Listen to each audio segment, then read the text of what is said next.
भिन्न भिन्न सिद्धियों के नाम और लक्षण। भगवान श्री कृष्ण कहते हैं कि प्रिय उद्धव, जब साधक इंद्रिय, प्राण और मन को अपने वश में करके अपना चित्त मुझ में लगाता है, मेरी धारणा करने लगता है, तब उसके सामने बहुत सी सिद्धियां उपस्थित होती हैं। उद्धव जी ने कहा, अच्युते, कौन सी धारणा करने से किस प्रकार कौन सी सिद्धि प्राप्त होती है और उनकी संख्या कितनी है? आप ही योगियों को सिद्धियां देते हैं, अतः आप इसका वर्णन कीजिए। भगवान कृष्ण ने कहा, प्रिय उद्धव, धारणा योग के पारगामी योगियों ने 18 प्रकार की सिद्धियां बतलाई है। उनमें 8 सिद्धियां तो प्रधान रूप से मुझ में ही रहती है और दूसरों में न्यून तथा 10 सतुगुण के विकास से भी मिल जाती है। और उनमें 3 सिद्धियां तो शरीर की है, अणिमा, महिमा और लघिमा। इंद्रियों की एक सिद्धि है प्राप्ति और लौकिक और पारलौकिक पदार्थों का इच्छा अनुसार अनुभव करने वाली सिद्धि प्रकाम में है, और माया और उनके कार्यों को इच्छा अनुसार संचालित करना इशिता नाम की सिद्धि है। विषयों में रहकर भी उनमें आसक्त न होना वशीता है, और जिस जिस सुख की कामना करें उसकी सीमा तक पहुंच जाना काम वासियता नाम की 8वीं सिद्धि है।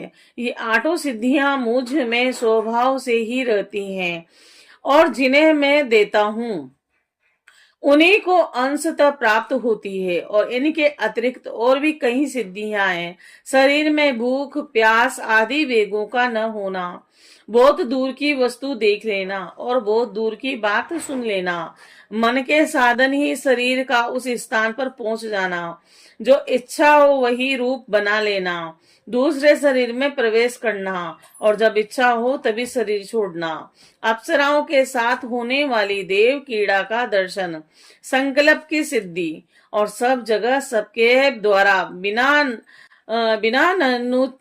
नच के आज्ञा पालन। ये 10 सिद्धियां सद्गुण के विशेष विकास से होती है।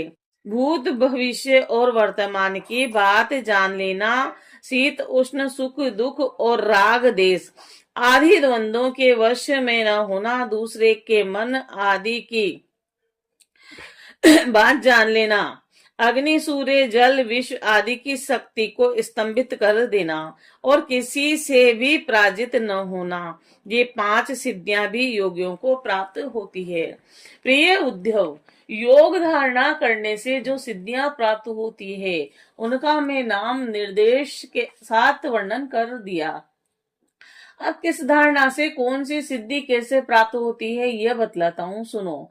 प्रिय उद्धव, पंचभूतों की सूक्ष्मतम मात्राएं मेरा ही शरीर है, और जो साधक केवल मेरे उसी शरीर की उपासना करता है और अपने मन को तदाकार बनाकर उसी में लगा देता है, अर्थात मेरे तन मात्रात्मक शरीर के अतिरिक्त और किसी भी वस्तु का चिंतन नहीं करता, उसे अणिमा नाम की सिद्धि अर्थात पत्थर की चट्टान आदि में भी प्रवेश करने की शक्ति है, अणुता प्राप्त हो जाती है।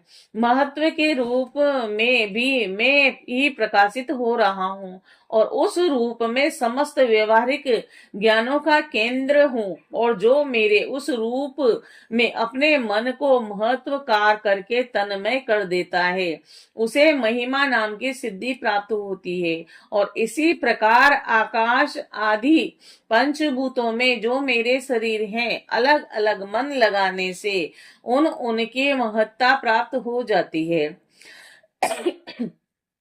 ये भी महिमा सिद्धि के ही अंतर्गत है। और जो योगी वायु आदि 4 भूतों के परमाणुओं को मेरा ही रूप समझकर चित्त को तदाकार कर देता है, उसे लघिमा सिद्धि प्राप्त हो जाती है। उसे परमाणु रूप काल के समान सूक्ष्म वस्तु बनने का सामर्थ्य प्राप्त हो जाता है। और जो सात्विक अहंकारों को मेरा स्वरूप समझकर मेरे उसी रूप में चित्त की धारणा करता है, वह समस्त इंद्रियों का अधिष्ठाता हो जाता है। और मेरा चिंतन करने वाला भक्त इस प्रकार प्राप्ति नाम की सिद्धि प्राप्त कर लेता है। जो पुरुष मुझ महत्वाभिमानी सूत्रात्मा में अपना चित्त स्थिर करता है, उसे मुझ अव्यक्त जन्मा सूत्रात्मा की प्रकार में नाम की सिद्धि प्राप्त होती है, और जिससे इच्छा अनुसार सभी भोग प्राप्त हो जाते हैं।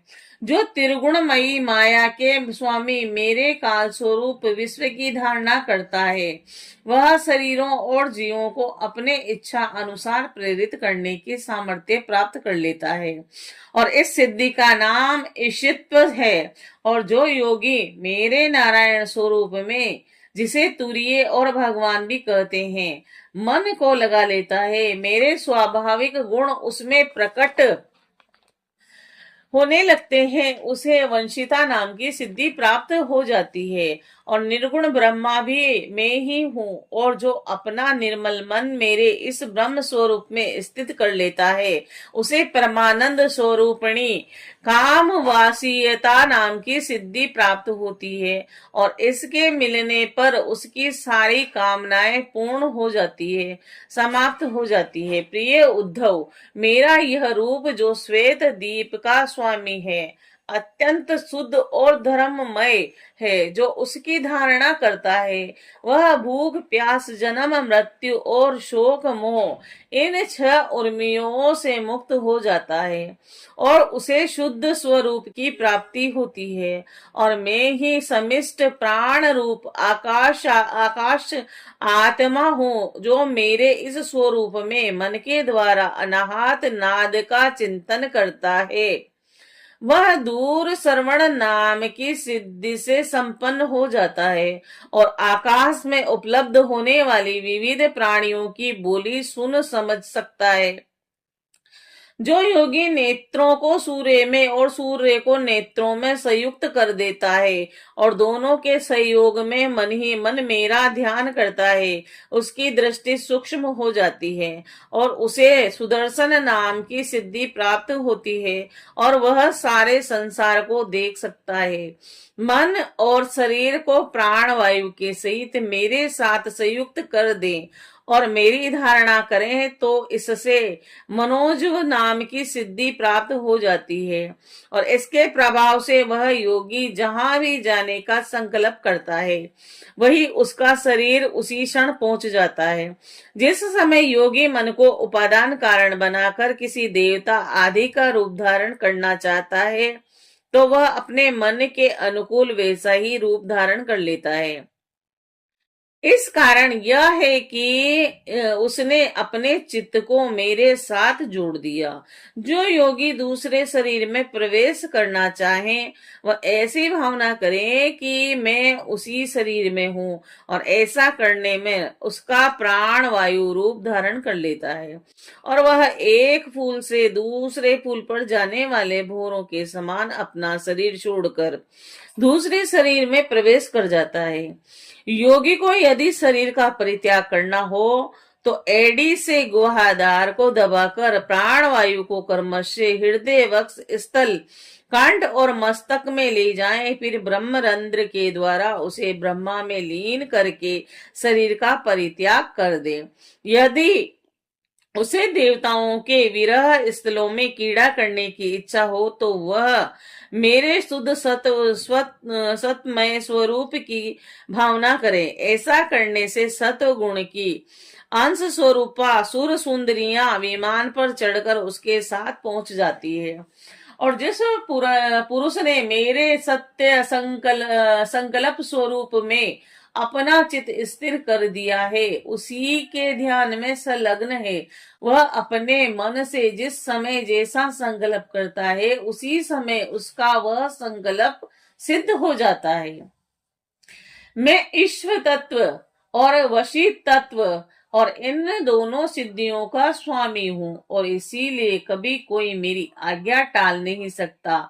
जो मेरे उस रूप का चिंतन करके उसी भाव से युक्त हो जाता है, मेरे समान उसकी आज्ञा को भी कोई टाल नहीं सकता। योगी का चित्त मेरी धारणा करते करते मेरी भक्ति के प्रभाव से शुद्ध हो गया है, और उसकी बुद्धि जन्म मृत्यु आदि अदृष्ट विषयों को भी जान लेती है, और तो क्या, भूत भविष्य और वर्तमान की सभी बातें उसे मालूम हो जाती है। जैसे जल के द्वारा जल में रहने वाले प्राणियों का नाश नहीं होता, वैसे ही जिस योगी ने अपना चित्त मुझ में लगाकर शीतल कर दिया है, उसके योगमय शरीर को अग्नि जल आदि कोई भी पदार्थ नष्ट नहीं कर सकते। जो पुरुष श्री वत्स आदि चिन्ह और शंख गधा चक्र पद आदि आयुधों से विभूषित तथा ध्वजा छत्र चमर आदि से संपन्न मेरे अवतारों का ध्यान करता है, वह अजय हो जाता है। और इस प्रकार जो विचारशील पुरुष मेरी उपासना करता है और योग धारणा के द्वारा मेरा चित्त करता है, उसे वह सभी सिद्धियां पूर्णतः प्राप्त हो जाती है। और जिनका वर्णन मैंने किया है, प्यारे उद्धव, जिसने मेरे अपने प्राण मन और इंद्रियों पर विजय प्राप्त कर ली है, जो संयमी है और जो मेरे ही स्वरूप की धारणा कर रहा है, और उसके लिए ऐसी कोई भी सिद्धि नहीं जो दुर्लभ हो, उसे तो सभी सिद्धियां प्राप्त ही है। परंतु श्रेष्ठ पुरुष कहते हैं कि जो लोग भक्ति योग अथवा ज्ञान योग आदि उत्तम योगों का अभ्यास कर रहे हैं, जो मुझसे एक हो रहे हैं, उनके लिए इन सिद्धियों का प्राप्त होना एक विघ्न ही है, क्योंकि इनके कारण व्यर्थ ही उनके समय का दुरुपयोग होता है। और जगत में जन्म औषधि तपस्या मंत्र आदि के द्वारा जितनी सिद्धियां प्राप्त होती है, वह सभी योग के द्वारा मिल जाती है, परंतु योग की बिना मुझ में चित लगाए किसी भी साधना से नहीं प्राप्त हो सकती। ब्रह्मवादियों ने बहुत से साधन बतलाए, योग सांख्य और धर्म आदि, उनका यह समस्त सिद्धियों का एकमात्र में ही हेतु स्वामी और प्रभु हो। जैसे स्थूल पंचभूतों में बाहर भीतर सर्वत्र सूक्ष्म पंच महाभूत ही हैं, और सूक्ष्म भूतों के अतिरिक्त स्थूल भूतों की कोई सत्ता नहीं, वैसे ही मैं समस्त प्राणियों के भीतर दृष्टा रूप से और बाहर दृश्य रूप से स्थित हूँ, और मुझ में बाहर भीतर का भेद भी नहीं है, क्योंकि मैं ही निवारण एक अद्वितीय आत्मा हूँ। जय श्री कृष्ण।